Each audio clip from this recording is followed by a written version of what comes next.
Bonjour à tous et bienvenue dans ce nouvel épisode de podcast Docker des possibles. C'est un épisode en duo où j'ai la joie d'accueillir Yena Tonantzin, que peut-être vous connaissez sur les réseaux sociaux sous Les Allumettes. Ah, auparavant, mais maintenant c'est Yena Tonantzin. Je suis super contente d'accueillir Yena parce que on avait prévu de faire cette interview il y a plus d'un an. Et voilà, on a décalé parce que c'était juste quelques semaines avant que tu aies ton enfant, etc.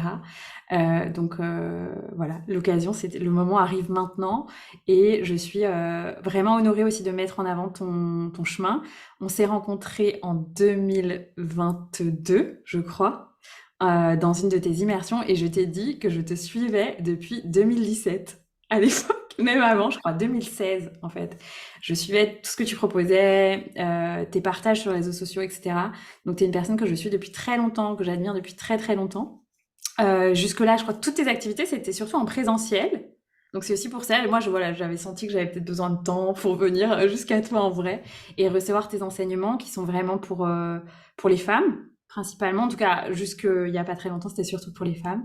Et ça a été très, très transformateur pour moi de recevoir tes enseignements. Il y a vraiment eu un avant et un après. Donc, c'est aussi pour ça que je voulais t'inviter pour remercier l'impact que tu as eu pour moi dans ma vie et sûrement pour beaucoup d'autres personnes. Donc, voilà. Donc, je te laisse te présenter et je te remercie d'être là. Merci Anaïs, oui, c'est vrai que ça m'a fait sourire quand juste avant de me connecter, je me suis revue annuler l'enregistrement de ce podcast. J'étais à quelques semaines avant d'accoucher et j'étais vraiment, j'entrais dans mon vortex de la naissance et je sentais, je sais plus quelle était la raison, mais je sentais que c'était pas le moment pour moi et voilà, il s'est passé un accouchement et une année, plus d'un an de postpartum. Donc c'est vrai que je vis un petit peu différente que ce que je serais venue il y a un an et demi. Comment me présenter? Je suis, mon prénom de naissance est Zoé et mon nom de renaissance, c'est Yéna. Je suis avant tout une mère là en ce moment. Je suis à plein temps avec mon bébé, donc c'est vraiment comme ça que je me présente. En plus eh bien, de ma mission de vie que j'ai trouvée il y a quelques années, qui est d'accompagner les femmes dans la reconnexion à leur divinité à travers leur utérus. Donc, je transmets et enseigne des pratiques d'éveil de l'utérus, de guérison de l'utérus, euh, pour voilà, ouvrir un portail en fait euh, en chacune de nous, l'utérus comme portail énergétique qui nous permet de retrouver notre chemin vers la lumière, notre chemin vers l'invisible, vers le monde de l'esprit et vers la terre, vers le vivant, vers les éléments sous leur forme spirituelle. Donc c'est un petit peu ce qui m'anime et c'est vrai que tu disais que jusqu'à il n'y a pas longtemps, mes enseignements s'adressaient aux femmes. Alors, ils s'adressent toujours exclusivement aux femmes, mais on a ouvert une retraite pour la première fois avec mon mari qui, lui, travaille avec les hommes. Et on a fait une immersion homme-femme pour la première fois. Donc, c'est vrai que je sens qu'on a eu on a eu besoin vraiment toutes ces dernières années de revenir au cercle de femmes, de se réunir entre femmes, de revenir à ce travail de l'utérus entre nous, entre femmes. Et il est temps d'inclure les hommes à nouveau, que les hommes et les femmes se rejoignent. Et d'ailleurs, ce travail de l'utérus, il fonctionne aussi pour les hommes. Donc voilà, sinon j'ai 39 ans, je vis au Portugal, je suis française. Toutes mes lignées maternelles, paternelles viennent de Franche-Comté, mais j'ai grandi sur la Côte d'Azur, dans le Var. Voilà pour la petite présentation. Génial. Et j'aime bien demander aux gens leur human design pour qu'on comprenne aussi, tu vois, ton profil en tant qu'entrepreneuse. Est-ce que tu le connais et est-ce que tu veux nous le partager?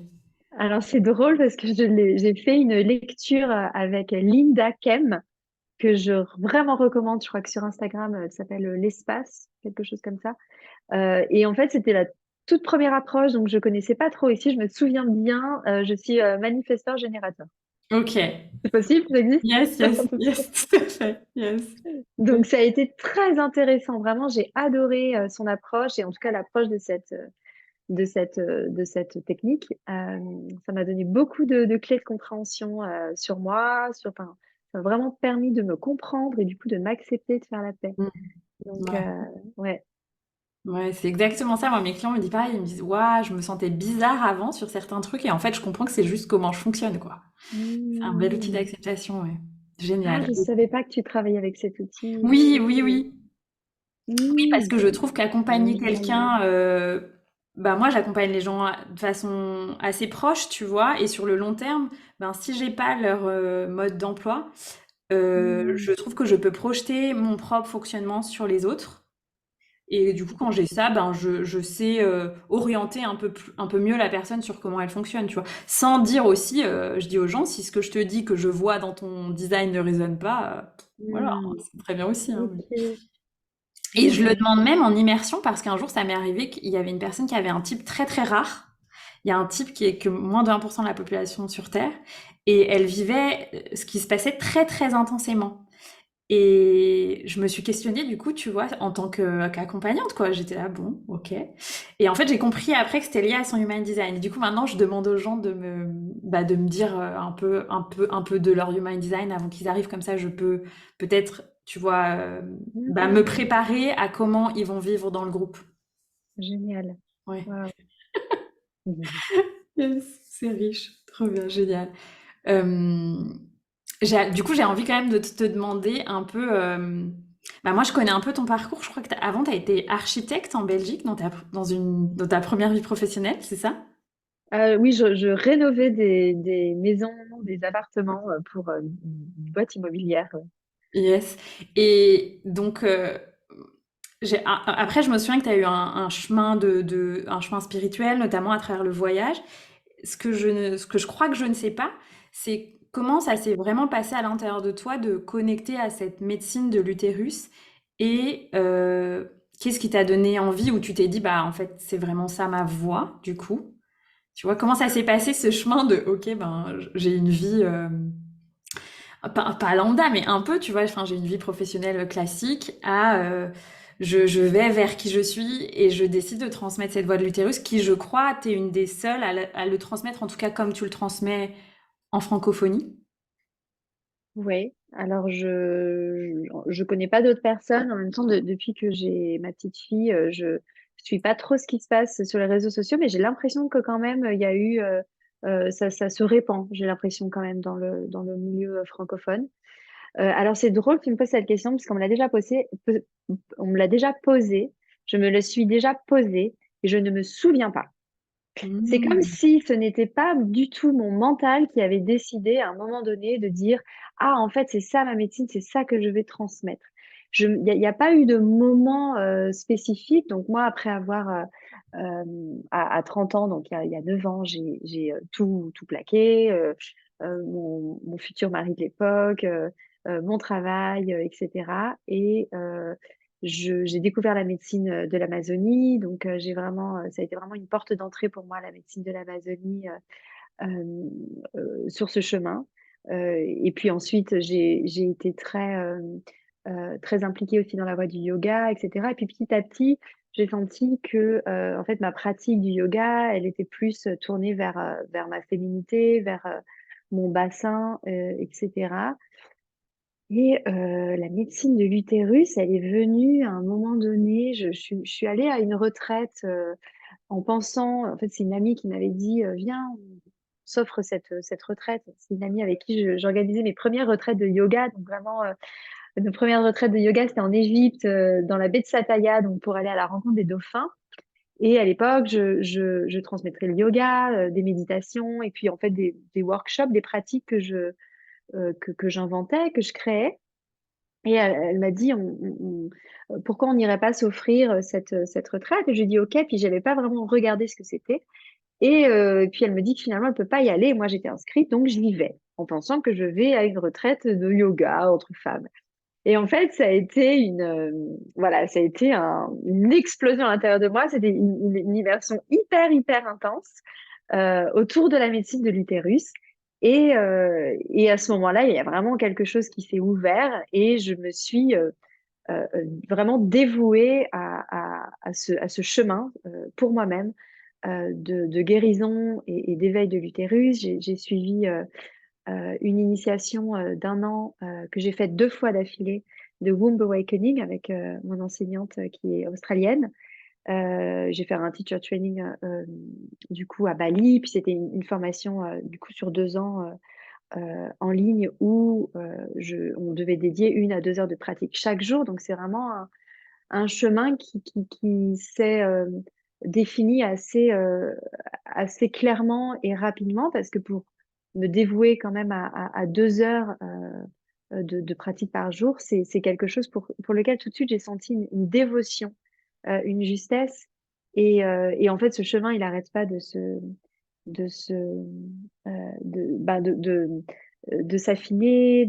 En fait, c'est un chemin qui continue. Et je me souviens qu'au tout début, quand j'ai commencé cette initiation, c'était tellement loin de mes croyances, en fait, de là où j'en étais, qu'il y avait plein de choses que j'arrivais pas du tout à comprendre, à percevoir avec ma tête. Comme des fois, quand j'enseigne, je vois que les femmes, elles me regardent un petit peu. Il y a une partie qui n'arrive pas à concevoir, en fait, notre connexion à l'utérus cosmique ou des choses qui sont vraiment loin de notre expérience terrestre. Et en même temps, il y avait vraiment dans mon corps quelque chose qui savait, quoi.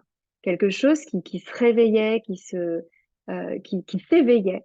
Et une expérience dans le corps qui me disait que c'était ça. Alors, j'arrivais pas à mentaliser, mais je le vivais dans mon corps, dans mon cœur, dans mon ventre. Donc, c'est un petit peu comme ça que que ça a commencé pour moi. Et puis, en fait, après, mes enseignements, ils se sont teintés forcément de ma pratique personnelle, de mon cheminement personnel. Et c'est comme ça que j'en suis venue à le partager. Sans, voilà, j'ai jamais décidé de faire ça en me disant, ah tiens, en fait, c'est ça mon truc, c'est ça que je vais proposer. Ça a toujours été assez organique d'ailleurs dans tout. Mais peut-être qu'on en parlera après parce que je crois que ton podcast est un petit peu lié professionnel et ce Oui. genre-là, ce type de sujet. Donc voilà. Et puis juste pour continuer et terminer sur ce cheminement personnel, il y a vraiment, donc depuis que j'ai accouché, il y a à nouveau, en fait, comme une deuxième, enfin une couche qui s'est enlevée de perception de ces enseignements de l'utérus, avec des mémoires qui se sont éveillées très fortes, en fait, toute cette année, de lignée, la lignée christique, dont les enseignements du Womb Awakening. Le Womb Awakening, ça englobe différentes en fait traditions. C'est vraiment un recueil de pratiques de différentes traditions. Donc il y a des pratiques égyptiennes, il y a des pratiques mayas, il y a des pratiques tibétaines, et il y a beaucoup aussi la lignée Christ-Madeleine. Et il y a eu vraiment pendant ma grossesse et mon accouchement, ça a été vraiment un portail qui s'est ouvert de souvenirs, de remembering de ce chemin de Madeleine, en fait, avec tout ce que avec tout ce que ça implique, en fait, dans la guérison de l'utérus. Donc, c'est tout ça pour dire que c'est un chemin qui est infini et, il y a des couches, en fait, qui se lèvent, qui se déploient. Et si on commence, si on prend contact avec cette médecine sans réussir à comprendre, parce qu'il n'y a vraiment rien à comprendre, en fait, euh, euh, c'est un autre endroit quoi que ça s'éveille, qu'on se souvient en fait ce que nous les femmes on est venues faire. En tout cas, je dis toujours quand il y a des femmes qui viennent à mes Womb Circle en ligne ou qui viennent sur mon chemin, je sais qu'on a déjà fait ça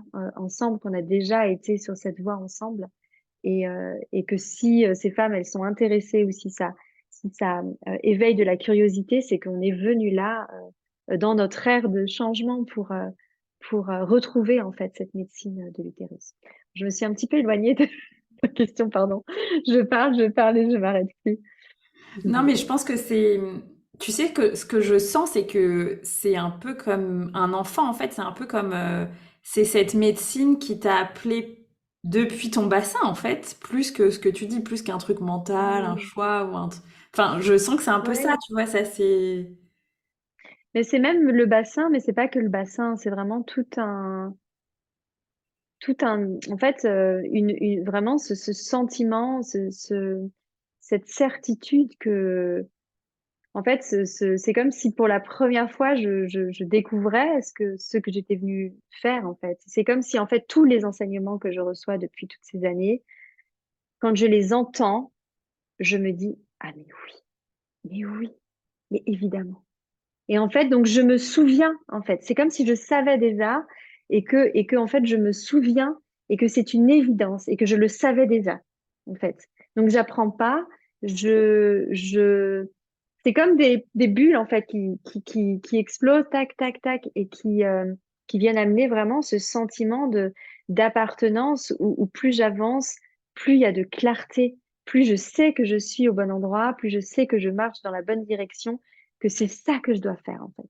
Et Mm. cette année de postpartum qui a été vraiment challenging, comme tous les postpartums, j'imagine, ça a été le grand cadeau, ça a été une reconfirmation, mais tellement puissante que je peux pas décrire en fait ce chemin de ce pourquoi je suis là, de ce pourquoi je veux me dévouer, de ce pourquoi je me lève tous les matins à 6 heures du matin pour prier, pour pratiquer, pour invoquer.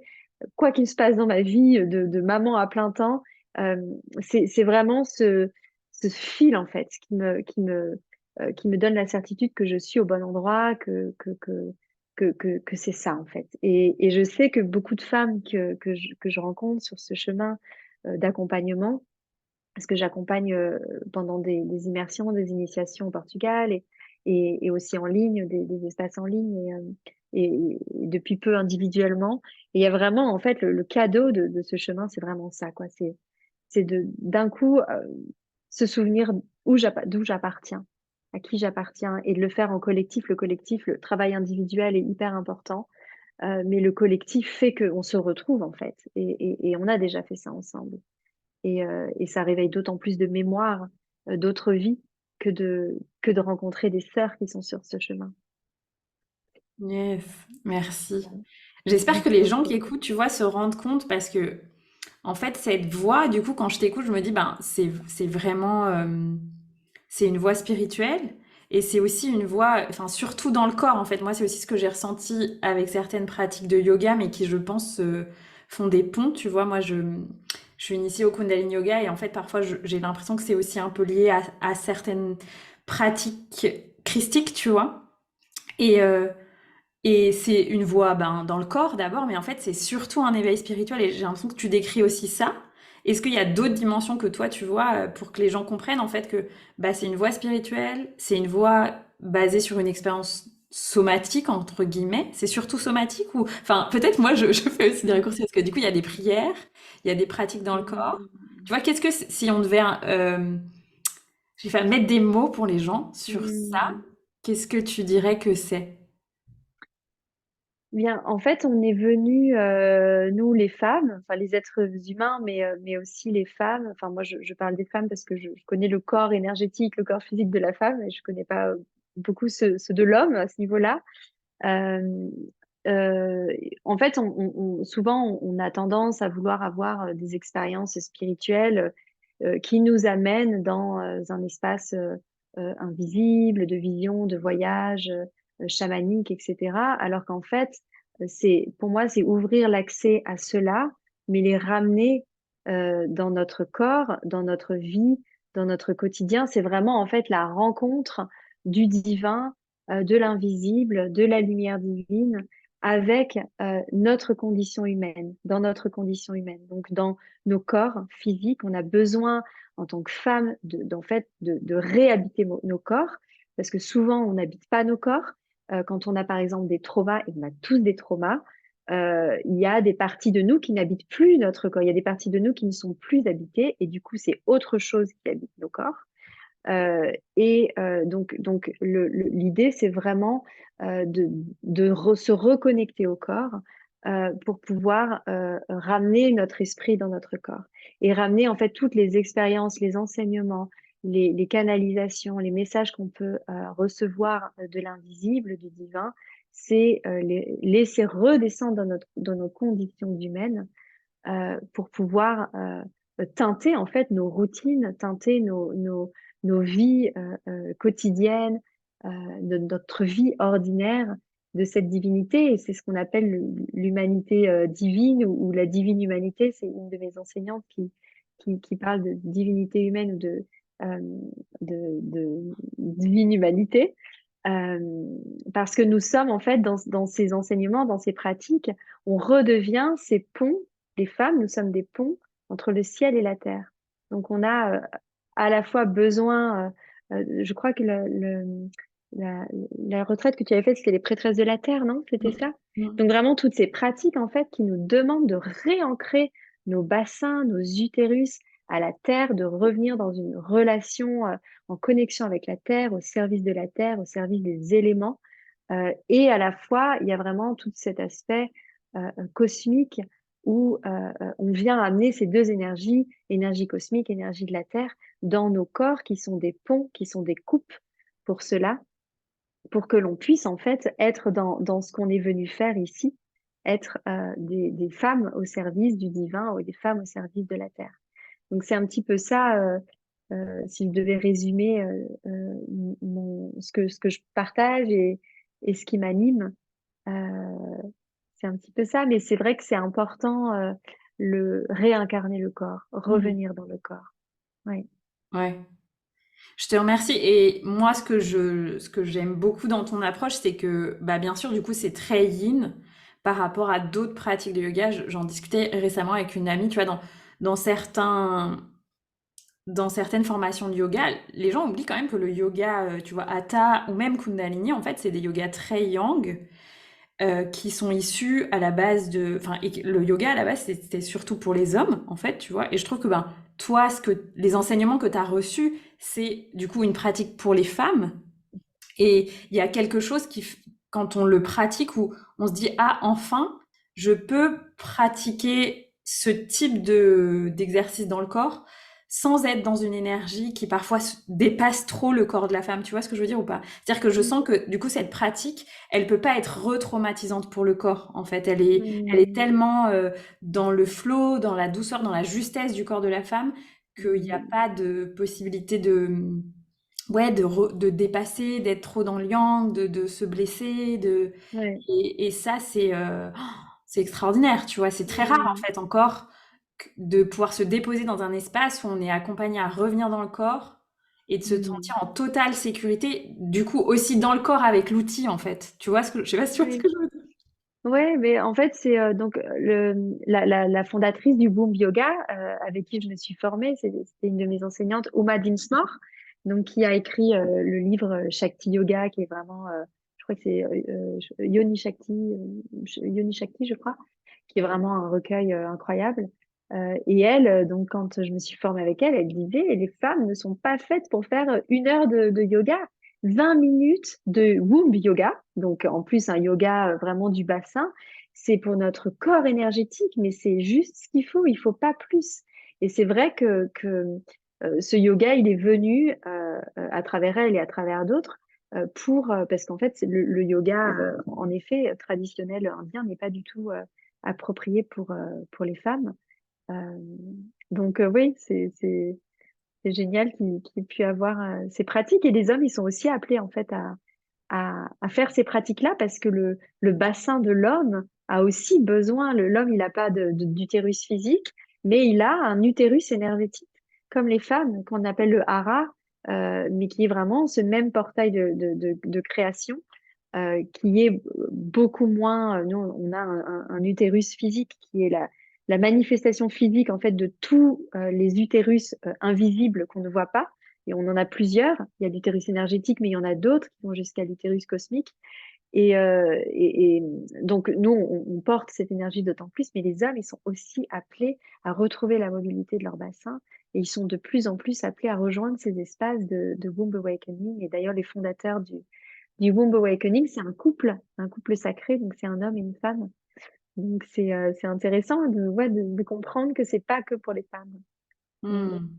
Waouh, merci. Ouais, du coup, en fait, dans ce que tu dis, je sens que bah, du coup, les hommes aussi sont connectés à cet utérus cosmique, en fait. Et du coup, c'est Ouais. logique que par peu de pluie, en fait, un peu comme une pluie, ça revient jusqu'à eux. Et du coup, la question qui me vient, c'est... Alors, je pense que ça dépend vraiment de chacun. Euh, toi, du coup, dans ce que tu as dit tout à l'heure, ça t'a apporté de la clarté, une forme de te sentir à sa place, cette médecine, cette voix. Est-ce qu'il y a d'autres choses que ça t'a apporté? Tu vois, si tu devais mettre des mots là-dessus, Mm. comme voix, quoi, qu'est-ce que ça t'a apporté? Ben, ça a tout changé. Je veux dire, je pourrais même pas mettre de mots dessus, en fait. C'est même pas forcément que ça m'a apporté quelque chose, c'est que ça a toujours été là, en fait. Donc, ça a toujours été là, c'est une évidence. Euh, Ça englobe tellement tout que je pourrais même pas te donner un exemple de oui, par exemple, ça a ouvert ma voix. Hmm.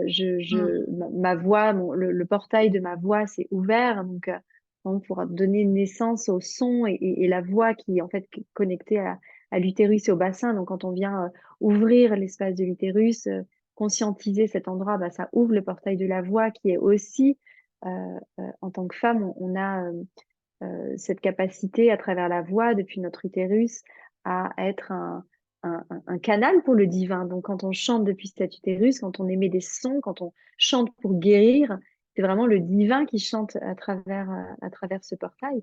Donc ça a été une grande découverte. Après, j'ai donné naissance à ma petite fille et j'ai mis un petit peu de temps. Il y a eu beaucoup de traumas dans mes lignées, liées à la maternité et beaucoup de mémoires de bébés morts. Donc, c'est un sujet dans notre famille et du coup, je sens que j'ai pu vraiment libérer, non pas que moi, mais ma lignée. Ça a vraiment des répercussions aussi sur d'autres femmes de ma famille.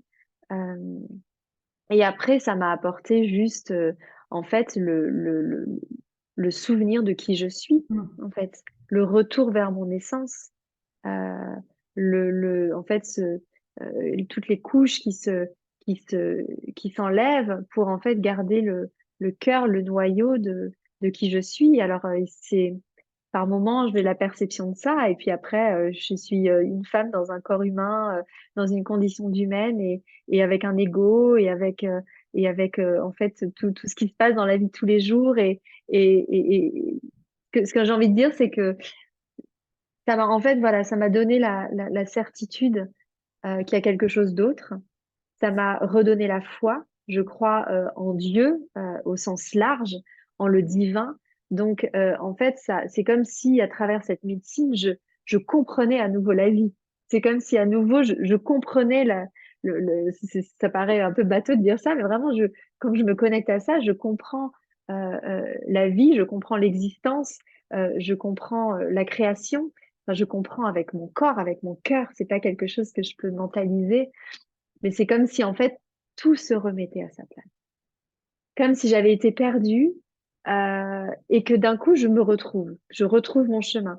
Comme si j'avais été démembrée et que en fait, et je suis encore en processus, hein, je me suis pas encore totalement remembrée, ce sera toute la vie et puis ça se démembre et ça se remembre et puis il y a des événements, etc. C'est des vagues. Il y a des moments d'expansion en fait, où il y a des moments de prise de conscience, d'expansion, et puis après des moments de contraction où ben, en fait, ça redevient dur, je retourne dans mes schémas, etc. Mais il y a comme une big picture, une plus grande image de ma vie, de la vie en général, et voilà, c'est vraiment une compréhension du vivant, du divin, et il y aurait plein de petites choses à dire, mais Yes. Oui, ouais, oui. Quand je t'ai posé la question, je me suis dit, ben, moi, en tout cas, ce que je ressens, tu vois, quand je connecte à, même juste ce qu'on t'écrit, les espaces que tu transmets, c'est cette foi profonde. En fait, à chaque fois que ouais. je connecte, je suis là, Mm, ok, t'as mm, oublié, mais tu te souviens, il y a cette foi qui est très très forte. En fait, je crois qu'on ne peut ouais. pas venir dans ton espace et ne pas recevoir cette foi, tu vois. Et Mm. c'est assez incroyable, je trouve. Et c'est pareil à mes yeux, en tout cas, sur mon chemin, c'est encore assez rare, tu vois. Des gens qui irradient une telle foi, en fait.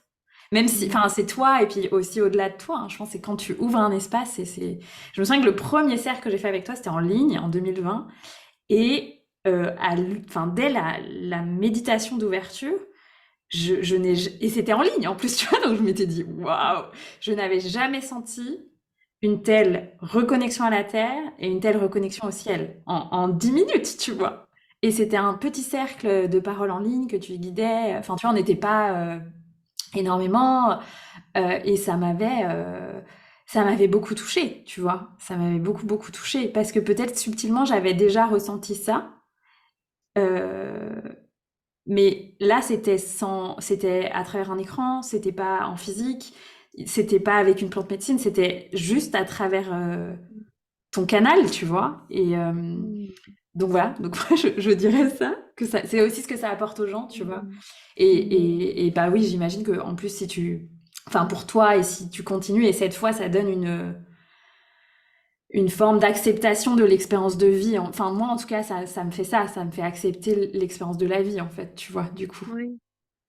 Oui, et en fait, c'est l'amour, quoi. Je veux dire, Oui, bon, je crois que dans tous les enseignements, quelles que soient les voies que l'on prend, le cadeau, la direction, c'est l'amour, en fait. Et je crois que c'est ça qui me, je crois que c'est ça que ça m'apporte euh, en oscillant avec moi. J'ai vraiment, je crois que je porte en fait des mémoires de vie passée où j'ai fait des choses pas terribles et où du coup j'ai beaucoup de mal à, à reconnaître, à accepter, à voir que je suis dans cette vie-là pour la lumière et que je suis dans la lumière et que je suis là au service de la lumière. Et du coup, mon chemin à moi, c'est vraiment, ça paraît vraiment la base de la base, mais c'est d'apprendre à m'aimer en fait. J'ai vraiment encore du mal à m'aimer, à ressentir de l'amour. Et je crois que ce chemin, c'est ça que ça me donne, c'est l'amour au sens large en fait. C'est vraiment me reconnecter au cœur, irradier cet amour, ressentir cet amour. Pour moi, j'ai encore un peu de mal parfois, mais essayer en fait d'être vraiment dans le cœur, dans l'amour, l'amour de la source, l'amour de la vie, l'amour qui est là pour nous, quoi. Donc c'est aussi un des il y a autant le cœur que l'utérus qui est impliqué dans ces yes, pratiques ouais. magnifique, merci. J'avais aussi une question du coup de comment, bah pareil, t'as un petit peu répondu, mais je trouve que t'as aussi une façon très personnelle d'avoir créé des immersions, tu vois, créer des espaces de transformation. Alors, tes espaces sont aussi en train de se transformer en ce moment, mais euh, qu'est-ce qui a fait que tu t'es dit, ben moi, je veux transmettre principalement sous forme d'immersion, avec cet outil-là, avec cette durée-là aussi. Souvent, c'est des formats assez longs quand même, de plusieurs jours. Enfin voilà, comment, pourquoi, tu vois. Euh, tu Non, mais t'es... je rigole parce que je sais pas. J'adore. Je me suis jamais posé la question pourquoi je fais toujours 6 jours. Je sais pas. Ouais. Je pourrais faire 4 jours, parce que 6 jours, c'est vrai que c'est une sacrée traversée. Yes, ouais, Euh, ouais. je veux dire que j'ai vraiment l'impression. Alors, jusqu'à ce que j'étais mère, j'avais l'impression que c'est vraiment le truc le plus challenging que je faisais aller ouvrir un espace pour une vingtaine de femmes et aller aussi profondément en étant vraiment là. C'est vraiment une traversée du désert jusqu'à ce que j'ai ma petite fille et que je fasse ma première initiation au Portugal, pareil, même endroit, même nombre de personnes et tout. Ça faisait 9 mois que j'étais au service de ma petite fille tout le temps. Et en fait, je me suis dit, mais c'est de la rigolade à côté d'être maman, en fait. Mais genre, mais c'est les vacances, vraiment. Ça a été ma révélation. Je me dis, mais en fait, c'est mes moments de vacances. C'est mes moments où j'ai une babysitter donc ma petite fille est là, mais j'ai une babysitter qui s'occupe. Et en fait, je retrouve l'espace de mon corps. Enfin bref, je me suis éloignée de la question. Comment j'en suis venue? Bah, moi, j'adore le collectif. Euh, J'adore le collectif, j'adore le Portugal. Je vis au Portugal et c'est une terre qui se porte tellement à ces enseignements. L'esprit des éléments sont tellement vivants ici et tellement présents, tellement excités en fait donc l'esprit des éléments sont vraiment mais tellement ravis et excités et nous attendent quand on vient faire ce travail, parce qu'il y a vraiment un pan de mon travail qui est de reconnecter les femmes à travers leur utérus à la terre, la Pachamama, donc l'esprit de la terre, de Gaïa, et aux 4 éléments sous leur forme spirituelle, et en fait d'apprendre à rentrer en contact avec eux dans le monde de l'esprit pour en faire des alliés, pour en faire des collègues, en fait, des copains, des collègues de travail, vraiment des alliés. Tout ça à travers l'espace de l'utérus qu'on doit du coup nettoyer, purifier avant pour pouvoir en fait recevoir à travers ce portail les enseignements de ces esprits et de ces éléments. Et donc le faire en fait, c'est pour moi le faire. Je pourrais pas transmettre ce que je transmets en ligne, par exemple, si on le faisait pas en fait dans la nature. Donc à Gravito, par exemple, un lieu où je vais au Portugal, il n'y a pas il y a pas d'électricité, il n'y a pas d'eau courante. On dort dans des tipis. L'eau, c'est l'eau de la rivière. Et il y a ce retour à la terre, en fait, parce que ces enseignements, se reconnecter aux éléments, on a besoin d'être en contact physique avec eux, de mettre les mains dans la terre, de mettre le corps dans la terre. On a besoin d'être auprès du feu, de veiller un feu toute la nuit, de faire du feu, d'être les gardiennes du feu. On a besoin, en fait, de le faire. Et pour moi, une période longue, plus longue, parce qu'en fait, bah, plus c'est long, plus c'est bon. Non, mais je veux dire, c'est une telle, en fait, un- un- en plus, on le fait dans un espace vraiment déconnecté du monde extérieur. Donc, c'est pas de téléphone, pas d'internet, pas de wifi, pas d'écran, et juste dans le moment présent. Et c'est des cadeaux, mais tellement immenses, juste d'être dans la nature sans distraction extérieure et en plus de faire ce travail. C'est un cadeau et de le faire sur une période vraiment immersive, ça permet d'aller vraiment profondément, de pouvoir. Il y a toute une partie au début où on va vraiment descendre et aller dans l'obscurité, dans l'ombre, dans le shadow work. Donc, ça demande du temps. Et puis après, on a besoin de remonter et aller vers la célébration et sentir toutes ces subtilités. Donc c'est vrai que ça prend cette forme-là. Et en même temps, cette année, là, j'ai vraiment l'appel de. Parce que souvent, on vit une expérience comme celle-ci, mais ensuite, on rentre chez soi.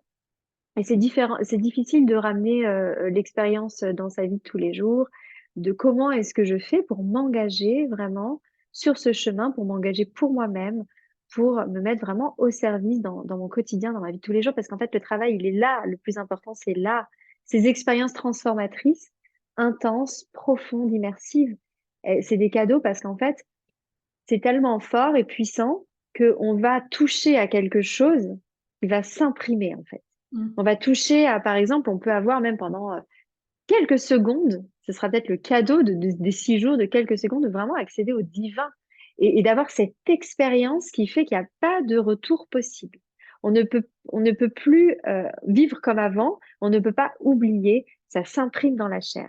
Et une fois qu'on sait ça, on a beau retourner dans notre quotidien, dans notre travail, avec notre famille et pas avoir de temps pour soi, etc.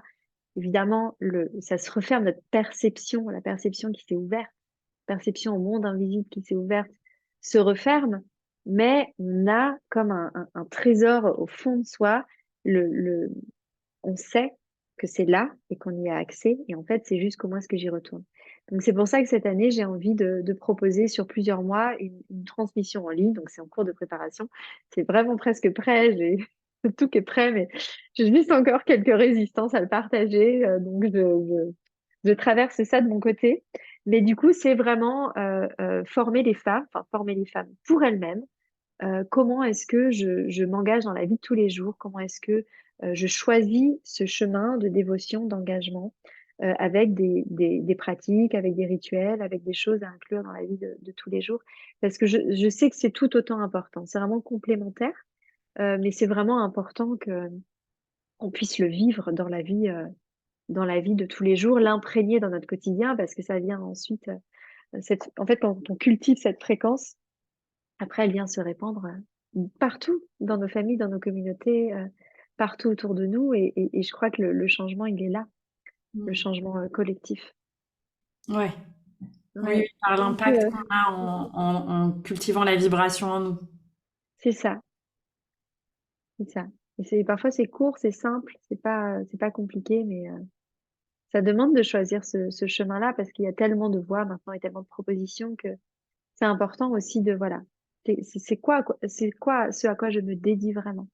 C'est quoi qui vibre vraiment pour moi? Et en fait, tous les chemins, il y a la voie de l'utérus, la voie Madeleine, il y a la voie Kundalini, tantrique, etc. En fait, la destination est finalement la même, mais comment est-ce que voilà, qu'est-ce que je choisis et comment je m'y engage. Hmm. Mm. Magnifique. Et du coup, est-ce que je demande aussi souvent pour que les gens se rendent compte à quoi ressemble une journée dans ta vie? Alors peut-être du coup c'est très différent depuis un an et puis quand il y a des immersions, quand il y en a pas. Du coup, tu disais bah déjà ça commence toujours par un temps de prière et un temps pour toi. Est-ce que tu veux nous raconter, je sais pas, enfin basiquement Ouais. comment tu Mais alors, t'organises aujourd'hui?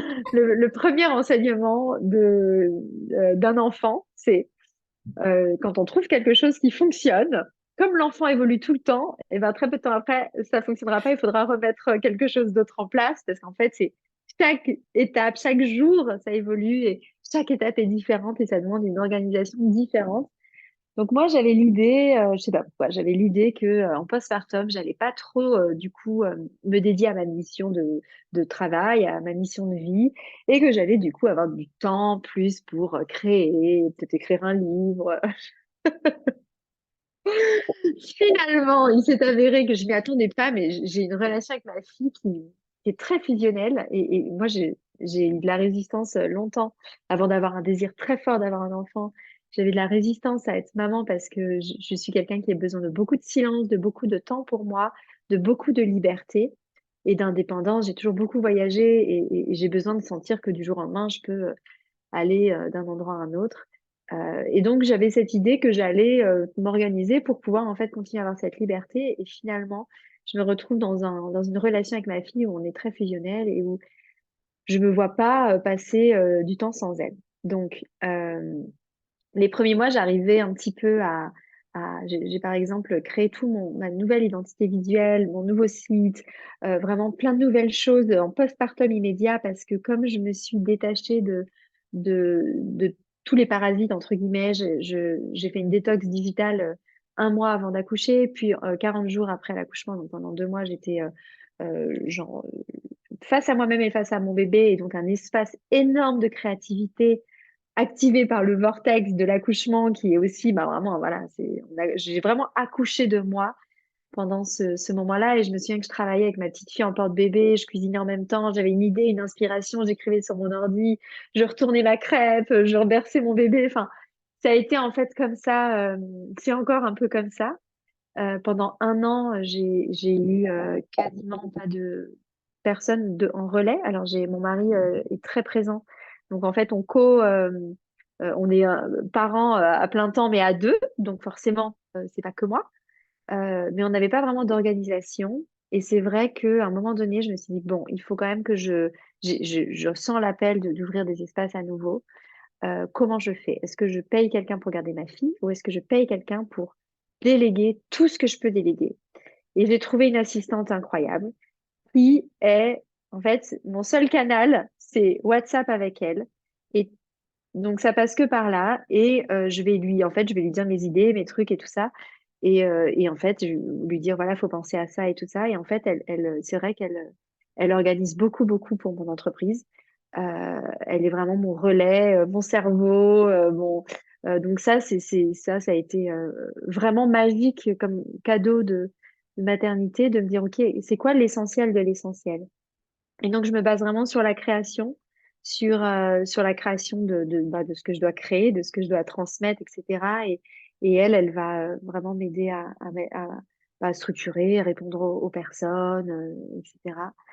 Et sinon, j'ai pas trop, alors jusqu'à peu, j'ai pas eu d'organisation. Pourtant, je suis vierge et mon mari aussi. On est deux vierges et on n'avait pas de planning jusqu'à il y a pas longtemps. Donc, un an après, on s'est dit quand même, on ferait pas un planning pour se dire lundi matin, c'est toi, mardi après-midi. Donc, pour avoir un petit peu quand même pouvoir prévoir des choses. Donc, c'est vrai que maintenant, on s'organise comme ça. Mais j'ai que 2 matinées par semaine où je me mets dans mon bureau sur mon ordinateur et en fait, j'ai le temps de rien faire. Enfin, Hmm. j'ai le temps de rien faire parce que finalement, je vais faire ma pratique. Donc euh, là,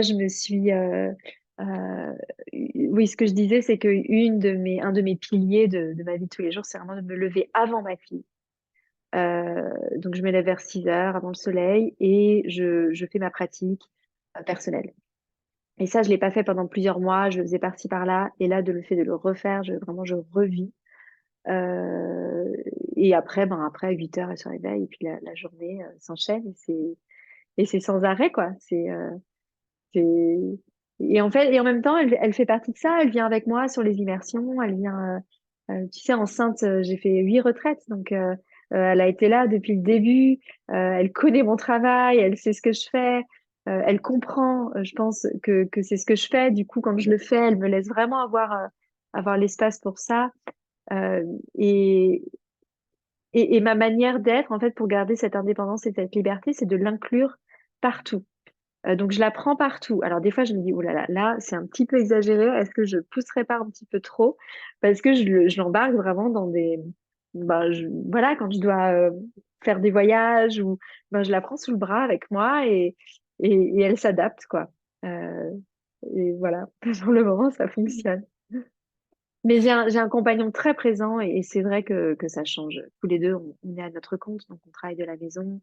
On est voilà, c'est 6 jours d'immersion hyper intense où ça va être vraiment beaucoup de me dédier totalement à ça. Et puis après, je vais avoir un mois où finalement je suis plus flexible et j'ai fait le choix de moins travailler, d'être vraiment présente pour ma famille parce que ça passe, voilà, chaque jour est unique et ça attend pas en fait.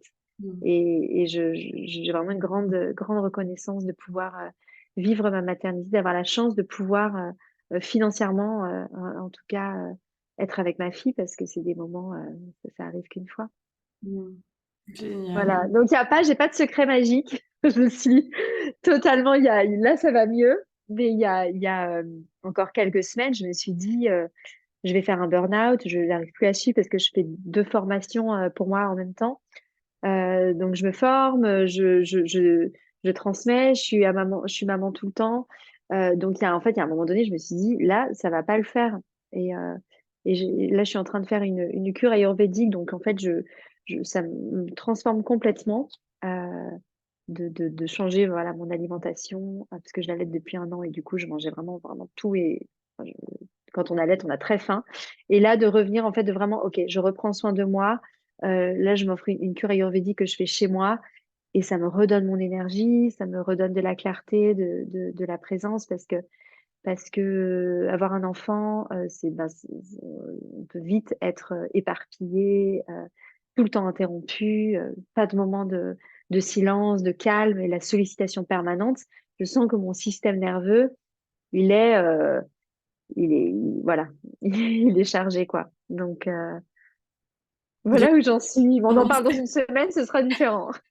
non, mais ton conseil, ça a été de te concentrer sur ce qu'on appelle ta zone de génie, quoi. Juste faire, en fait, là où ton entreprise a besoin de toi et où personne peut te C'est ça, remplacer, en fait.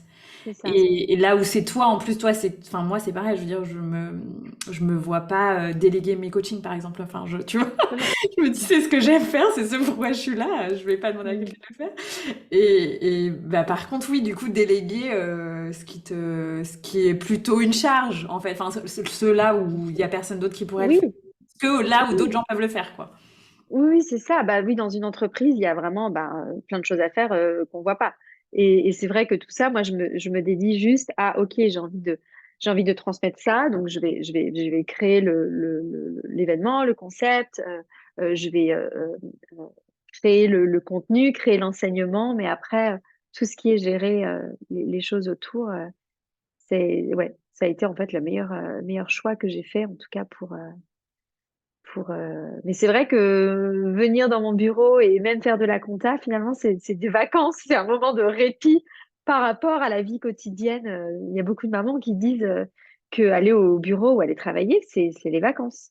Que les vacances avec la famille, c'est plus les vacances parce que c'est vraiment fatigant. C'est vraiment fatigant à tous les niveaux, émotionnellement, nerveusement, physiquement. Moi, je ne fais pas encore mes nuits. Elle se réveille encore 5, 6 fois par nuit. Donc, en fait, ça fait un an, plus d'un an que je dors pas. Et ça, c'est une réalité, hein, de pas dormir. Ben, il y a besoin de trouver, du coup, d'avoir d'autres manières de se préserver, de prendre soin de soi. Hmm, yes. Ok, Mm. super. Et du coup aussi, t'as fait d'autres choix. J'ai l'impression, par exemple, t'as partagé récemment que du coup, t'allais être moins sur les réseaux sociaux. Enfin, du coup, t'es allé un peu plus loin sur les justes limites pour toi, je sens. Bah en fait, l'hiver, moi, je me retire toujours un peu. Je vais souvent en Amazonie, enfin, dans la forêt au Brésil, en hiver, pour me retirer dans la forêt. Et, et du coup, c'est vrai que c'est un endroit, c'est un moment pour moi où j'ai besoin de me purifier et où ben, la purification, elle passe d'abord par ben, enlever tout ce qui nous déconnecte de la subtilité et de la perception ben, du divin, de l'esprit, qui est ben, les écrans et le monde virtuel, en fait. Le monde virtuel, c'est vraiment le démon. Quand on y pense comme ça, c'est vraiment en fait ce qui nous coupe totalement du cadeau qui se trouve derrière ce que j'ai envie de transmettre. Donc c'est vrai que dans la vie de tous les jours, eh ben je peux pas. Enfin, je veux dire, c'est quelque chose avec lequel on vit aujourd'hui et ça parce que j'essaye vraiment de ma fille qu'elle soit pas du tout en contact avec les écrans. Je veux pas être sur des écrans quand je suis avec elle. Donc je suis tout le temps avec elle. Donc ça c'est aussi un grand stress. Et parfois, je le suis parce que j'ai pas le choix, mais j'essaie vraiment d'être attentive à ça. En fait, ma thérapeute qui me dit, mais Zoé, tu peux pas la préserver vitam aeternam. On vit dans un monde où le monde virtuel est là. Et il faut apprendre à vivre avec. Donc, ce que je fais, c'est que je fais des détox, des cures où je me purifie et où ça passe aussi par me couper du monde virtuel autant que possible. Donc, oui, les réseaux sociaux et en fait, c'est vraiment pas difficile finalement. Hmm. C'est hyper naturel. Je vois même les femmes en initiation, on les éteint et puis en fait, on retrouve tellement connexion à autre chose que c'est vraiment un cadeau. Et là, comme je te disais, je fais une expérimentation de au moins un mois sans smartphone et je retrouve les anciennes manières de faire les choses qui prennent beaucoup plus de temps. Donc, ça vient calmer la productivité et de prendre ben, beaucoup plus de temps parce que sans téléphone, ben, tout prend plus de temps quoi, pour faire un paiement, pour faire ce genre de choses. Et voilà, ouais, c'est vraiment aussi partie de mon hygiène énergétique de faire ces moments sans écran. Et, et aussi, oui, être mère, ça a vraiment remis ce sujet au centre, quoi, parce que c'est de voir en fait un enfant qui est entouré de personnes sur leur téléphone. C'est un petit peu la réalité qu'on me donne et c'est un petit peu le miroir qu'elle me renvoie et que j'ai pas envie d'être en fait. Euh, c'est un vrai sujet par Hmm. rapport à l'enfant, ouais. Ouais. Je voulais te remercier aussi parce que, en fait, t'as un courage et une ouverture que peu de gens assument, en fait. Tu vois? J'ai l'impression que dans tout ton chemin, t'as fait des choses que peu de gens osent faire sans trop te poser la question. Enfin, tu vois, par exemple, bah, Euh, c'est ce que tu viens de dire, genre, moi, je connais personne qui a testé un mois sans smartphone, hein, tu vois? Genre, et j'ai l'impression que toute ta vie, ça a été comme ça, tu vois, genre, l'appel de l'Amazonie, il y a quand même peu de gens qui sont capables d'y aller aussi longtemps, aussi souvent, les voyages, cette médecine que tu as choisie de l'utérus, enfin, tout ça, c'est des... Enfin, à chaque fois, tu as suivi quelque chose... Enfin, t'y vas entièrement avec beaucoup de courage, quoi, ouais. sans te dire, sans, enfin, tu vois, je sens que c'est pas lié bah, à un effet de mode, c'est juste, tu te dis, bon, ça a l'air un peu audacieux, mais j'y vais quand même, quoi. C'est ma lune en scorpion, ça. J'allais dire, qu'est-ce que je fais si c'est du bélier ou de... Non, non, c'est mon scorpion qui est bien présent aussi dans mon travail, hein. C'est mon scorpion qui me guide vraiment et c'est vrai que j'ai vraiment, depuis toute petite, j'ai une âme d'aventurière, quoi. J'adore l'extrême. J'adore l'aventure et très tôt, je suis partie voyager avec mon sac à dos, faire des tours du monde et faire des trekking dans la montagne. J'aurais pu mourir 10 fois parce que c'est toujours ouais, cette, le goût de l'aventure, quoi, le goût de l'intensité que j'essaie de calmer aussi parce que là, je suis dans une vie beaucoup plus routinière où ça m'apprend autre chose en fait, hein, d'être maman, ça me demande ben, d'avoir une vie ben, plus ennuyeuse finalement. Je m'ennuie très vite. Euh, Et je sais que si j'ai une qualité, c'est vraiment mon courage.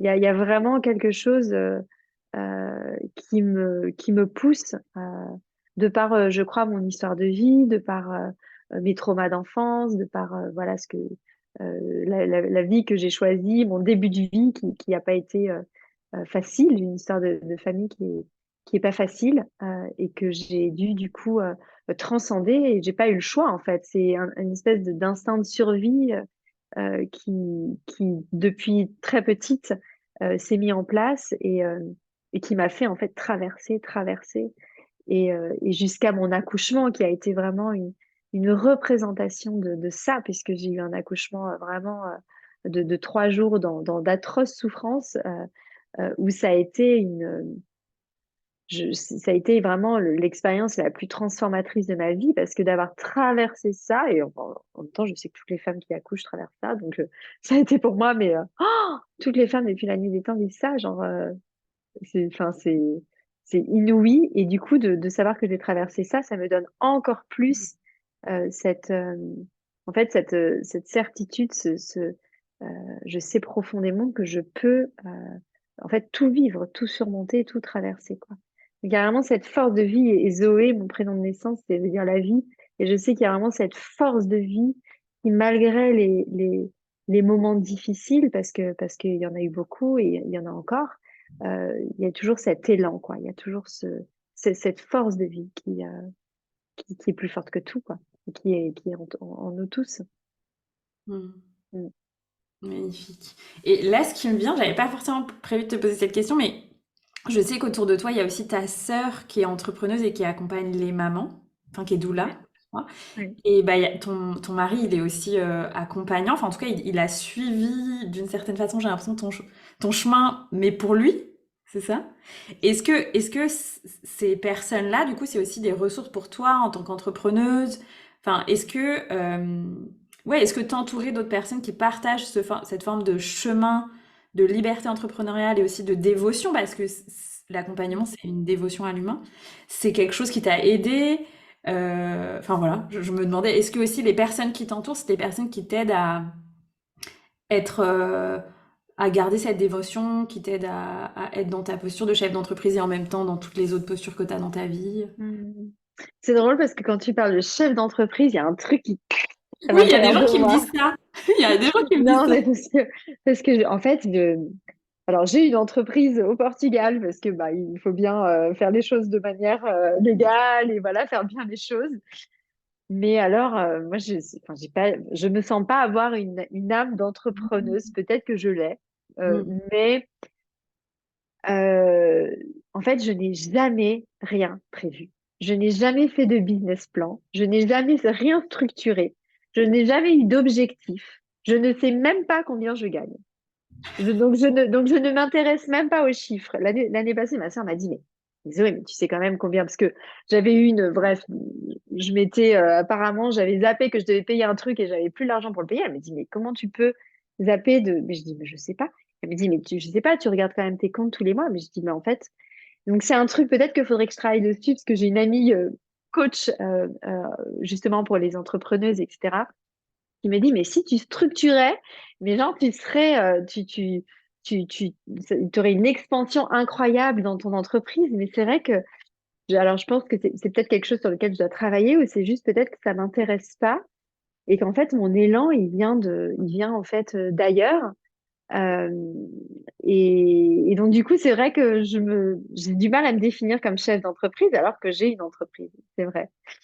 Et je suis pas. Alors mon mari, il a pas du tout non plus l'esprit entrepreneur. Lui, c'est en fait nous deux, on est vraiment des on est créateurs. On crée des choses. On est on se laisse pousser par notre inspiration et on est vraiment plus euh, actif à ce niveau-là. Mais lui, il est pareil que moi à ce niveau-là. Donc je dirais que je suis pas bien entourée par rapport à ça. Et d'une manière générale, je suis assez solitaire en fait. Mm. J'ai beaucoup de sœurs, de personnes euh, auxquelles je me sens appartenir, donc de communautés auxquelles je me sens appartenir. On a toute une communauté au Brésil qui est vraiment notre famille spirituelle. Et donc, il y a ce lien très fort, mais dans ma vie de tous les jours, je suis assez solitaire. En plus, j'habite vraiment dans la forêt, donc ça me manque d'ailleurs. Je me sens assez seule parfois, maman dans ma forêt. Ça me manque un petit peu, mais c'est vrai que du coup, non, je suis pas vraiment entourée de d'âme entrepreneuriale. Mais en tout cas, moi, je te le dis, je vois enfin, moi, je vois quand mais je trouve ça magnifique ce que tu as dit. Parce que peut-être moi, jusque-là, j'ai interviewé dans mon podcast des gens qui ont quand même un peu de structure, ou un peu de yang, ou tu vois, d'autres pas. Et toi, voilà, tu montres que juste avec cette écoute profonde de la vie, du yin à l'intérieur de toi, ben ça peut très très bien fonctionner, quoi. Mais quand même avoir un peu de Euh, structure, parce que tu délègues, ouais. Oui, tu oui, vois, oui. Bah, t'as... elle met un peu de structure pour moi. Elle met un peu de structure pour moi. J'ai quelques tableaux Excel, Ouais, vite fait, quand même. par-ci par-là. Mais c'est vrai que il faudrait que je me penche sur la question un jour, mais ça me barbe Bah, totalement. si Je ça voudrais peut-être faire fonctionne un sans. coaching avec toi. Non, mais si ça fonctionne sans, peut-être pas, en fait. Tu vois, peut-être Ouais. que ce serait l'inverse. En fait, c'est vrai que par exemple, cette année, j'ai envie de faire un truc, je le fais. Voilà. Mais je me dis pas, il faut que, voilà, je reste dans les chiffres, donc du coup, ta. Je saurais pas te dire, combien je Non. gagne, quoi. Tu vois. Ouais, mais c'est bien. Du coup, c'est une expérience dans le flot divin, total. Ouais, ouais, ouais. Et en fait, il y a eu toujours l'abondance. Il y a Ouais, toujours eu, en fait, depuis le début, chaque fois que je proposais quelque chose, et ben, en fait, en face, ça répondait. Chaque fois. Et ça a toujours été très fluide. Bon, au début, c'était quand même un peu la galère. Enfin, au début, c'est toujours un peu, voilà, faut quand même faire du marketing, etc. Mais aujourd'hui, j'ai même pas vraiment besoin de communiquer parce que, bah, il y a un flow, ouais, il y a un flow qui se fait. Mais c'est vrai que comment on appelle ça, thème astral, on voit vraiment que tout ce qui est de l'ordre, voilà, professionnel, social, euh, euh, les revenus, les ressources et tout, c'est très fluide. Ça a toujours fonctionné. Par contre, je galère dans ce qui est relationnel, famille, relations amoureuses. Ça, c'est voilà, c'est le point dans ma vie où je dois travailler et c'est pas évident. Donc, ok. voilà, c'est pas que tout n'est pas fluide partout, quoi. Non, mais et c'est intéressant du coup de dire que bah, tu as quand même eu une période de lancement. Aujourd'hui, ça fait combien de temps du coup que enfin, que tu as créé ton activité? Est-ce que ça fait 10 ans? Plus? Alors, les allumettes, ça a été créé en 2015. Ok. Ouais, donc, J'ai les premières, peut-être pendant un an ou deux, j'ai eu en même temps un job. Donc, j'avais un job à temps plein qui était mes ressources principales. Et ensuite, j'ai décidé de tout quitter et de venir au Portugal. Alors, pareil, quand on me demande, ah, pourquoi tu es venu au Portugal? Ben, je sais pas. Je suis venue ici. Je ne saurais même plus te dire quel a été l'élan. Et en fait, je suis restée. Je suis restée, j'ai rencontré mon mari quelques mois après qui est portugais. Et en fait, je suis restée. Et je sais pas, du coup, on n'a pas trop de. En fait, je fais pas trop de plans dans le futur. C'est assez. Voilà. Les choses se font, quoi. Et je me pose pas trop de questions. C'est vrai ouais. que du coup, mais je me rends compte en te parlant, en fait, que je suis poussée, drivée par quelque chose qui me dépasse, quoi. Le flot divin, c'est dans le flot divin. Ouais, ben, super. J'adore. Mais du coup, c'est magnifique parce que il n'y a pas de projection et d'attente du mental, de l'ego, il n'y a pas les déceptions qui vont avec, il n'y a pas le stress qui va avec de le scénario se passe pas comme j'ai prévu que ça se passe, tu vois. Donc Alors, je c'est suis très stressée. Je suis quelqu'un de très stressé. Peut-être qu'on ne peut pas le voir, mais dans la vie, dans les petites choses de tous les jours. oui. Par exemple, ouais, je peux avoir vraiment des flux émotionnels pour des petites choses, mais pour la grande picture de la vie, j'ai une confiance absolue, Hmm. en fait. Donc, mais je suis quelqu'un d'assez anxieuse. Ça, c'est génétique. Dans la famille, on est tous un peu comme ça. J'ai une grande anxiété. Mais ouais, plus en réactivité à des petites choses, à des choses du quotidien. Mm. Intéressant, ok. Et attends, du coup, oui, en fait, je me souviens aussi, ça, c'est un grand courage. Moi, je me souviens que la première fois que j'ai. Bon, du coup, c'était il y a des années de dinosaures sur les réseaux sociaux, mais la première fois que j'ai lu tes posts sur Facebook, euh, j'ai été, comme beaucoup de gens, je pense, bouleversée par la profondeur. Mm. Et je crois que même encore aujourd'hui, personne partage quelque chose d'aussi profond sur les réseaux sociaux, tu vois. Mm. Euh, Comment ça, c'est venu pareil? Est-ce que c'était genre des choses que tu écrivais sur un carnet, puis tu t'es dit, ah, en fait, je veux le partager? Comment, Mm. tu vois, comment tu t'es dit, parce que la profondeur que c'est, déjà, faut se l'autoriser, je trouve, à l'écrire et Mm. à le déposer et tout ça, même Mm. juste de soi à soi. Mm. Et après, l'exposer. Oh, moi, mais vraiment, je me Mm. souviens, j'ai bugué, hein, j'étais là. Oh, j'étais en mode, oh my god, quelqu'un écrit ça. Et, euh, et voilà, puis après, je me souviens régulièrement, en fait, j'attendais presque les prochains textes, tu vois. À Mm. l'époque, je pense que ça devait être en Mm. 2016, ou je me souviens pas, Mm. tu vois, mais... Bah, c'était très thérapeutique, en fait. Euh, c'est vrai que tout un pan de mon travail, c'est le travail des ombres, enfin le travail d'aller vraiment dans l'espace de l'ombre, des blessures, des traumas, de la vulnérabilité. Donc, c'est quelque chose qui est assez accessible facilement pour moi. Euh, mon vrai travail, c'est d'aller vers la joie. Enfin, là où je vraiment dans mon human design, d'ailleurs, Linda me disait, toi, tu es là tu as énormément d'énergie, parce que c'est vrai que je fais beaucoup, beaucoup de choses et que des fois, j'oscille entre énormément d'énergie et des moments où je collapse complètement. Elle m'avait dit, tu peux faire, tu auras l'énergie toujours si tu te connectes à la joie. Et en fait, j'ai réalisé, en fait, je sais pas ce que c'est la joie. C'était presque, je devais redéfinir ce qu'était la joie. Et donc, j'ai une certaine facilité à aller justement dans ces émotions. Je suis très facilement, la tristesse est très facilement accessible pour moi. Euh, et c'est vrai que c'était assez thérapeutique d'écrire, mais c'est surtout, en fait, c'est par flow. C'est des choses qui viennent avec en fait, l'inspiration, c'est vraiment en fait, une canalisation du divin. Donc, c'est vraiment un message qui passe à travers moi, qui vient tout seul. Et quand je le relis après, je me dis, mais c'est pas moi qui ai écrit ça. Même moi, je me dis, non, mais genre, genre, waouh. Comme si c'était pas moi qui l'avais écrit. Donc, il n'y a même pas d'ego à me dire, putain, c'est génial ou c'est nul. C'est juste que moi, je le relis et ça va me faire boum dans le cœur, quoi. Donc, ça va vraiment ouvrir quelque chose. Et c'est comme si, en fait, c'était pas moi, tu vois. C'était comme si... Et ça me manque beaucoup dans la maternité. J'ai pas du tout l'espace de... Pour ça, en tout cas, j'en fais pas ma priorité et je l'ai fait quelques fois. Mais et à chaque fois, en fait, après, je me sens nourrie, quoi. Après avoir écrit, et ça vient vraiment, ça vient tout seul. Il faut juste que je sois dans un espace où je suis en fait, au calme, seule, que j'ai voilà, une musique ou quelque chose qui va vraiment me ramener dans mon cœur. Et en fait, ça vient. Et c'est vrai que je le partage comme c'est. Alors peut-être que j'ai pas trop de filtres parfois.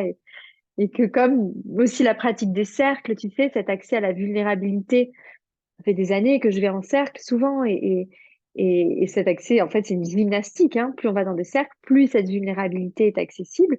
Et plus, en fait, je vais la partager facilement, comme si c'était un peu une donnée de base. Tu vois, comme si c'était une nouvelle base, en fait, d'être comme ça dans les relations. Et c'est vrai que très facilement, même auprès d'étrangers, de gens que je connais pas dans la rue ou quoi, je peux très facilement être très vulnérable parce que euh, Hmm.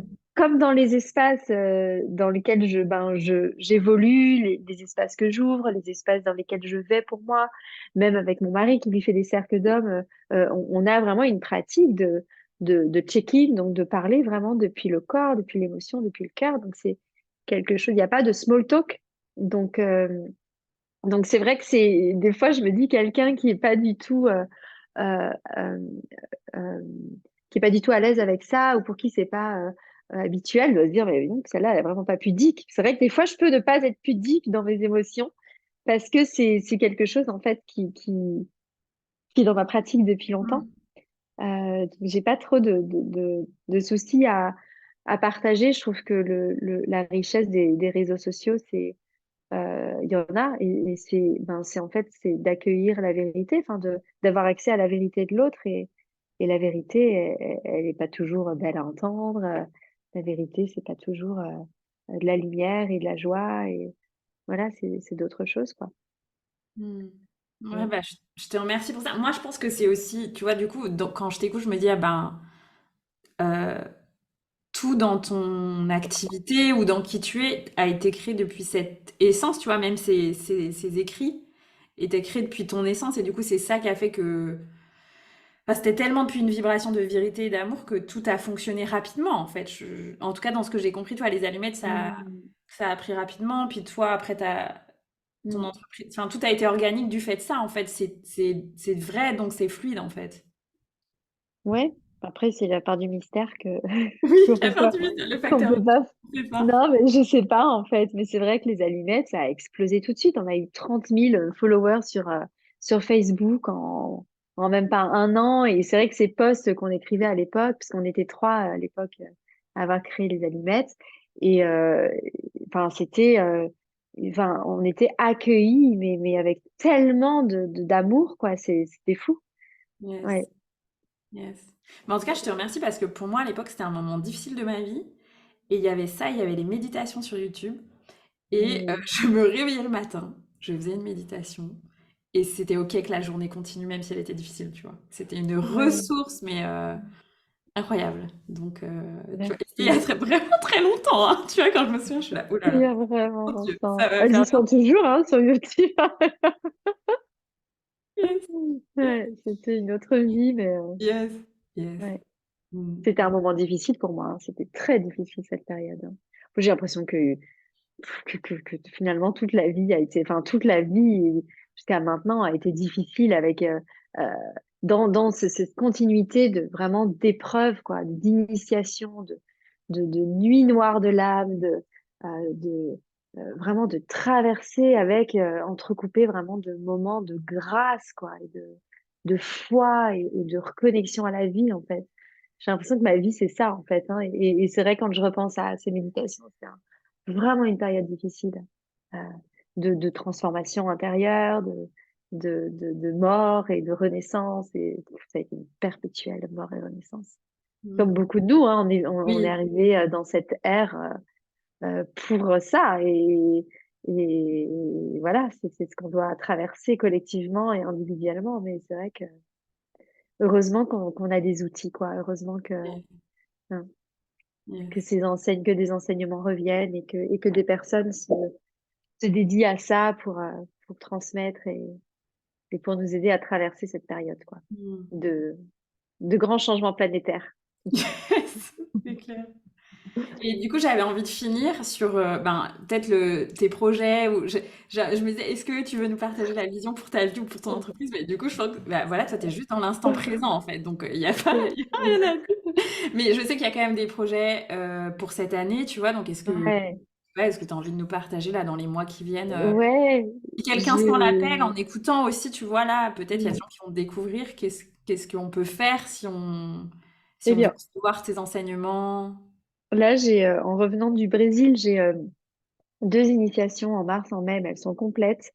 Mais je me réjouis vraiment voilà, de les faire. Donc ça, c'est vraiment deux projets que j'ai. J'ai prévu l'été de le passer vraiment en famille et de traverser l'été, voilà, pour moi-même, avec, bah, j'ai des formations aussi en cours que je fais, donc je suis quand même occupée. Et ensuite, à l'automne, je viens d'ouvrir deux initiations, une en septembre, une en novembre. Et celle en septembre, c'est vraiment une plongée. Je crois que c'est l'initiation vraiment la plus profonde que je l'ai proposée qu'une fois jusqu'à présent, et de ma vie, j'ai jamais vécu quelque chose d'aussi intense et profond. Donc c'est vraiment autour de la médecine de l'utérus, c'est vraiment un retour dans l'utérus. Euh, et une expérience de transformation profonde, de guérison profonde des traumas, des mémoires que l'on porte à cet endroit-là, euh, avec donc du coup ce travail de clearing, de nettoyage, de purification, pour pouvoir après ben, recevoir le cadeau, recevoir la lumière, recevoir ce qui nous est offert. Et ça, on ne peut jamais prévoir. Euh, et donc ça, c'est vraiment voilà, une expérience personnelle à vivre pour soi, profonde. Et en novembre, j'ouvre plus ou moins la même initiation que celle de mai, qui seront des premières, parce que je l'ai jamais encore proposée. C'est une initiation de formation pour pouvoir recevoir en fait des pratiques, des rituels, des protocoles, des choses à inclure dans sa vie, dans sa pratique personnelle, dans sa vie de tous les jours, et donc le vivre en personne, en collectif, pour que ce soit aussi une expérience de transformation profonde. Donc ce sera à la fois une transmission de pratiques et à la fois une expérience collective. Euh, Puisque en fait pratiquer seul chez soi, ces pratiques-là n'ont pas le même impact si on le fait vraiment tout seul ou si on le fait en fait avec un groupe. Parce que quand on est un groupe de femmes, ça crée vraiment un champ énergétique immense qui porte le groupe et alors tout est amplifié en fait. C'est vraiment un amplificateur et ça permet du coup d'accéder vraiment au cadeau de ces pratiques pour pouvoir après rentrer chez soi, les pratiquer pour soi et avoir en fait reçu ce cadeau dans le collectif qui va faire que je vais pouvoir nourrir ça dans ma vie de tous les jours. Et ensuite, je prévois donc cette transmission en ligne qui, si tout va bien, devrait commencer en septembre pendant 6 mois, où là, ça va être une transmission en fait en ligne de un petit peu tout ce que tout ce que je partage. Ouais, c'est un petit peu tout ce que je partage depuis des années en présentiel et aussi en ligne, parce que tu sais, ponctuellement, je fais des Womb Circles, donc des espaces où on est souvent plusieurs centaines et où on va, en fait, c'est une cérémonie de guérison de l'utérus. Donc, on va se connecter à un grand groupe et pratiquer ensemble. Et donc voilà, cette transmission de 6 mois, ça regroupe un petit peu les différents enseignements. Donc vraiment la lignée des prêtresses de la terre, donc des pratiques pour pouvoir être dans sa vie de tous les jours, au service de la terre, au service des éléments, et reconnecter notre utérus à la terre et aux éléments. Et ensuite vraiment toute une partie des pratiques de purification, de nettoyage, de guérison des mémoires de l'utérus. Et ensuite, vraiment tout l'aspect du womb awakening, donc de l'éveil de l'utérus, avec des pratiques, des protocoles qui sont principalement issus de la lignée Christ-Madeleine. Donc ça, c'est assez nouveau pour moi de transmettre ça. C'est vraiment arrivé sur mon chemin toute l'année passée. Et je sens doucement que voilà, j'en mets déjà un petit peu dans mes initiations. Ça vient un petit peu teinter mes enseignements et là je sens que c'est un cadeau à partager en fait. Donc, euh, donc voilà un petit peu le programme. Donc je sais quand même un petit peu l'année, j'ai un petit peu des projets, mais après 2025, je sais pas, j'aimerais beaucoup avoir un deuxième enfant, mais on verra. Mhm. Magnifique. Bon, bah, Donc, merci beaucoup en tout cas je t'en prie. de tout ce qui arrive. Moi, je sais que je reviendrai sûrement dans tes enseignements. Je sais pas quand et comment. Mm, Voilà, je vais suivre le flow aussi. c'est la Et, bienvenue. parce que je me dis, je sais pas si les gens se rendent compte, tu vois, de la profondeur, mais moi, en tout cas, quand je suis venue, bon, bah, il y a déjà eu, voilà, tout ce qui était partagé à travers les allumettes qui, moi, a été un pilier pour traverser des choses, tu vois. Et l'initiation où je suis venue, je crois que je peux dire que c'est comme si j'étais vraiment devenue femme après ça ou pendant, je sais pas. Et pourtant, j'ai déjà fait beaucoup, beaucoup de chemin parce que j'avais eu beaucoup de problèmes gynécologiques et tout ça. Donc, j'ai fait beaucoup de chemin par rapport à ça, tu vois.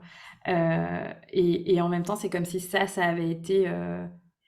C'était même pas une révélation, mais juste comme si j'acceptais pleinement l'identité et qu'elle descendait dans mon utérus ou dans mon corps, tu vois. Mm, mm. Donc, je voulais te remercier pour ça Merci. parce que voilà, ton travail est vraiment précieux et Mm, profond et que voilà, j'ai envie que les gens le sachent. mm. Merci. Merci à toi. C'est vrai que des fois, je rigolais avec une amie qui ouvre aussi des espaces en me disant que des fois, ma jauge, elle est un peu cassée. Parce que, en fait, pour moi-même, dans mon chemin, j'aime vraiment aller profondément, j'aime J'aime le travail, voilà, j'aime les expériences transformatrices et du coup, c'est vrai que ma jauge, elle est un petit peu déréglée et des fois, je me dis, bon, ça va, c'était soft alors que c'était assez intense. Et donc, c'est vrai que jusqu'à présent, j'ai senti que mes espaces étaient, bah, c'était un peu une raclée, quoi. On va dire ça comme ça. Non, mais c'était un petit peu, voilà, c'était très intense.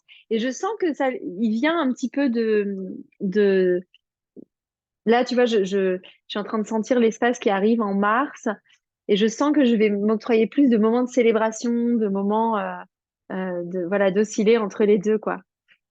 Pour moi-même, en tout cas, dans mon chemin, là, je suis vraiment dans un moment où, après avoir traversé vraiment mes ombres, etc., j'arrive à un endroit où là, j'amène la joie, j'amène la lumière, j'amène la célébration.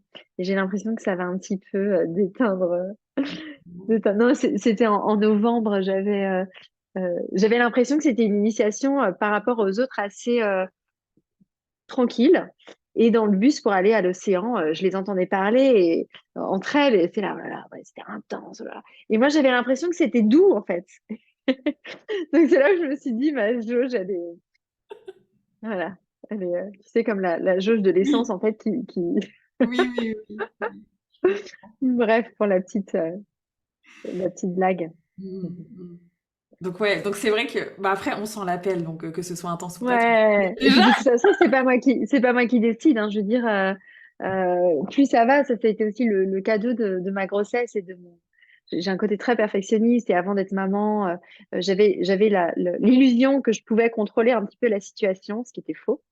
Et là, je me laisse complètement aller à l'expérience. Donc j'arrive, je sais pas du tout où on va, mais je fais confiance et on y va. Et il y a vraiment le mystère qui fait son œuvre. Et en fait, c'est pas moi qui décide, hein. J'ai cette intention, moi, d'aller profondément parce que je trouve que voilà, c'est ce qui me, C'est c'est comme riche. ça que ça se passe, quoi. Yes. C'est comme ça que ça se passe. Mais ouais, voilà, je me laisse aussi porter. Je laisse le groupe révéler ce qu'il a à vivre. Mm. Merci Zoé. Bon, Je est-ce que t'en tu veux prie. ajouter un mot de la fin ou quelque chose pour clôturer? Non, merci. C'est vrai que dans ma vie, avec mon bébé tout le temps, c'était, tu sais, comme prendre un café avec une copine et vous, non, mais tu vois, parler à quelqu'un, voir- tu vois, voir autre chose. Donc, c'était un bon moment. Merci beaucoup. Ça m'a fait Merci plaisir à toi. d'échanger avec toi et d'avoir cet espace pour moi aussi, puis pour parler de ce qui m'anime, parce que c'est vrai que dans ma vie quotidienne, là, euh, il y a de la place pour vraiment ben, la vie du quotidien, la vie de maman. Et en fait, voilà, dès que je reparle de ce qui m'anime, je sens vraiment une énergie qui revient et c'est chouette. Génial. J'oublie les nuits courtes et les nuits entrecoupées. Mm. Ça me donne de l'énergie. Mm. Ouais, l'énergie du Magnificent Generator qui est justement génial. Bah, merci beaucoup Ouais. de ce temps, de qui tu es, de cette dévotion, de la foi que tu transmets, de cette médecine que tu transmets. Et puis embrasse aussi Miguel, parce que je sais qu'il a une Oui. place importante aussi dans ces espaces. Mm. Et voilà. Ouais. Et je vous souhaite le meilleur à votre famille. Puis je vous dis à très bientôt, à tous les Oui. trois. Et puis, si les gens veulent te suivre, du coup, dans quel espace tu veux leur proposer de te suivre? Est-ce que c'est sur ton site internet que je mettrai dans les notes de l'épisode? Bah, Instagram ou Instagram. le site internet, ouais. Voilà, je mettrai les deux. Ouais. Ok, Ouais. super. Cool. Génial. Merci Merci Anaïs. À beaucoup. À bientôt. très bientôt.